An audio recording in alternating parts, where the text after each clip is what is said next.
Good morning, everybody.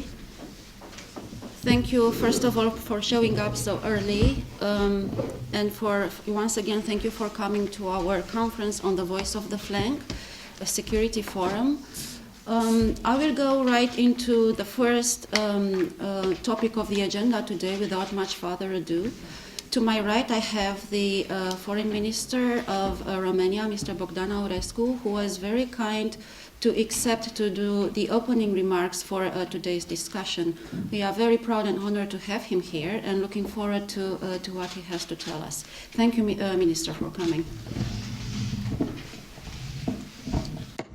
Thank you so much, Aina, for inviting me to this very timely event.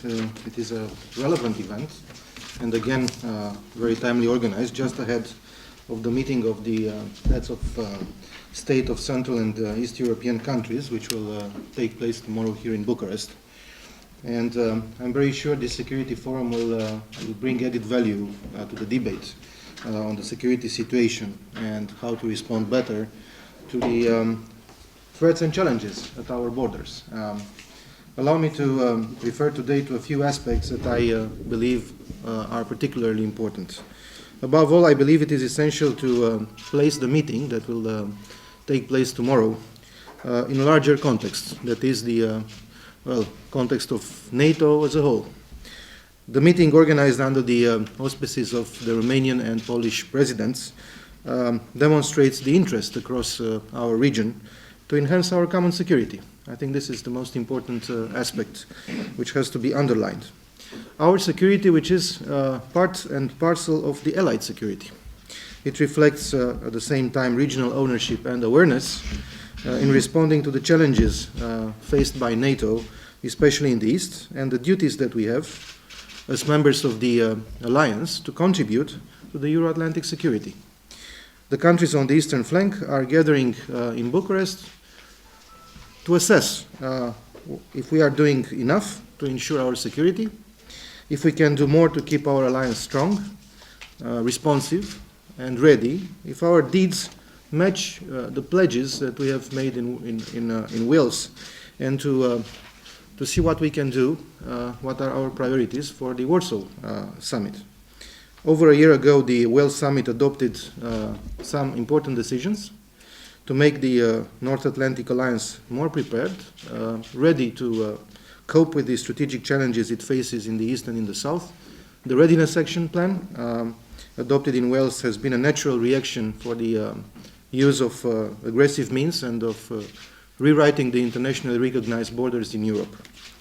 So implementation of those decisions led to the consolidation of the collective defense of the alliance, and we witness an enhanced NATO reaction force, able to respond to threats which as we speak, are tested in major military exercises. I have to mention here the Trident Juncture 2015. NATO also benefits of the so-called Spearhead Force, which is the Very High Readiness Joint Task Force, already operational and able to deploy within days, demonstrating that the alliance is able and capable to defend its members. The decision for the establishment of a NATO presence in the East in the form of command and control structures, this was already implemented.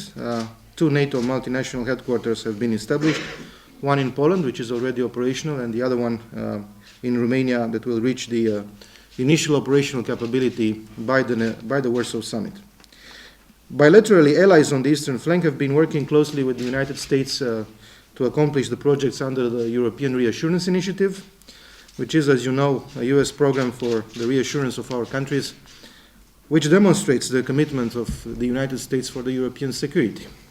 The decisions taken towards the consolidation of the alliance and the measures towards their implementation did provide for significant results. However, the challenges that we face are still there. So we have to be aware that these challenges will stay for quite a long term. We face two strategic challenges. We have strategic challenges from the East, but also strategic challenges from the South. From the East, an aggressive Russia, which has chosen competition over cooperation. After the end of the Cold War, the West approached Russia in an open desire to ensure the common security by jointly discussing the issues of common concern. We still live today by the provisions of the NATO-Russia Founding Act, despite Russia's disregard for it, as well as its breach of the UN Charter and international law. NATO continues to see no country as an adversary. This is as valid for any country as for Russia. We have underlined that the decisions taken at the summit in Wales respect a rules-based European security architecture. But Russia chose to deny such cooperation, even if publicly advocates the contrary.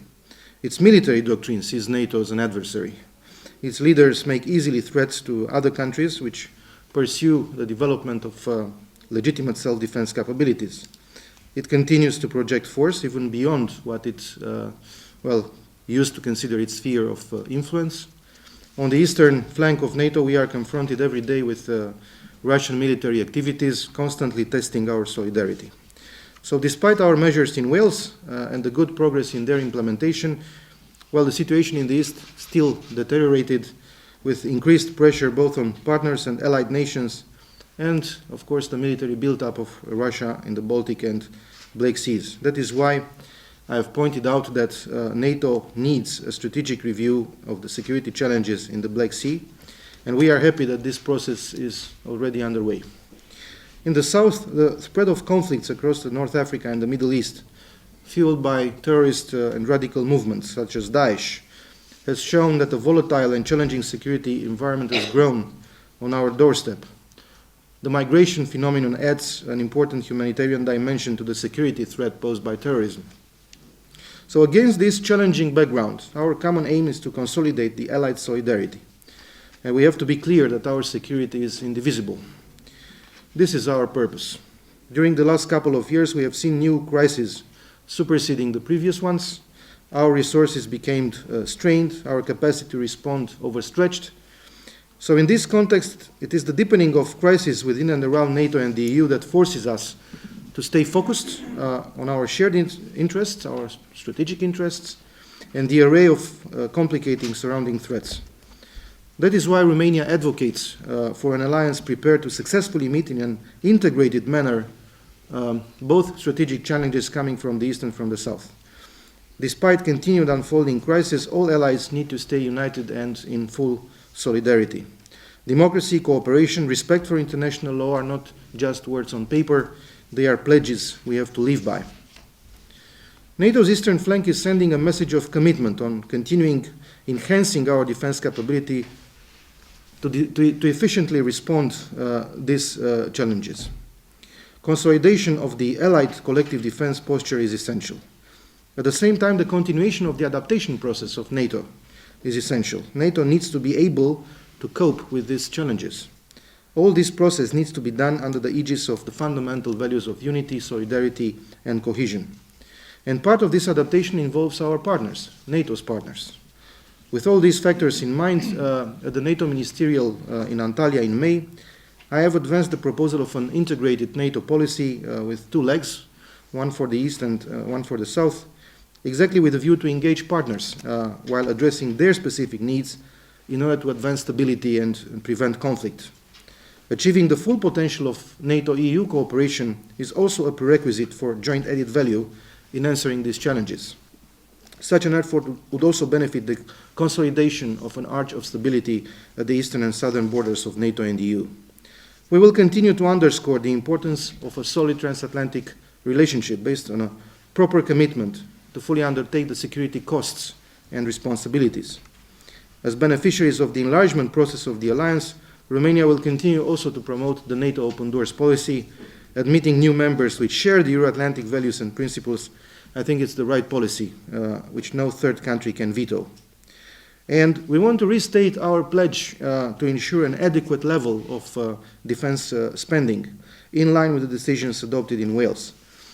In 2017, our commitment is to fulfill the obligation to allot 2% of GDP for the defense sector and to maintain this level throughout at least a decade. Tomorrow, the participating states in the Bucharest meeting will seek ways to fully commit to enhanced responsibilities to ensure security, stability, and prosperity from the Baltic to the Black Sea. They will at the same time reiterate the solidarity and unity of action within NATO, the ultimate objective being the security of the Euro-Atlantic area. So we want to continue to also engage Russia. We heard for many times that we should be pragmatic about this. As we all have seen, pragmatism works in Russia's favor. It breaches international law, it takes territories from countries and gets away with it after some time. But this time should be different. We advocate for a principled approach. That means engagement based on international law. It also means a responsible, predictable, and constructive conduct of international affairs. And I think this is not much to ask. In conclusion, the meeting tomorrow will prove, I think, once again that countries affected by the new challenges are equally ready to assume responsibilities, with a view to ensure stability and security to the benefit of the allies, EU members, and partners alike. And we need to bring forward our views of the necessity of a consolidated eastern flank, not directed against any country, but in order to promote stability and security in the region and to reassure the allies on the eastern flank about NATO's strong commitment to their defense. Regional cooperation from the Black Sea to the Baltic Sea remains a priority. As part of a frontier region, our countries share a more sensitive, a more particular awareness of what it means to be a secure community component, of sharing in its responsibilities and its benefits. And we need to continue to advocate for our security and for the security of our partners. I think this is the main purpose of the meeting tomorrow. We must insist on defending our freedom of choice, our potential for development, and the well-being of our societies. Our common response must be strong, must be meaningful, because we absolutely need to succeed if we are to emerge more secure from these turbulent times. Thank you once again for the invitation. I'm glad to be here and wish you successful debates today.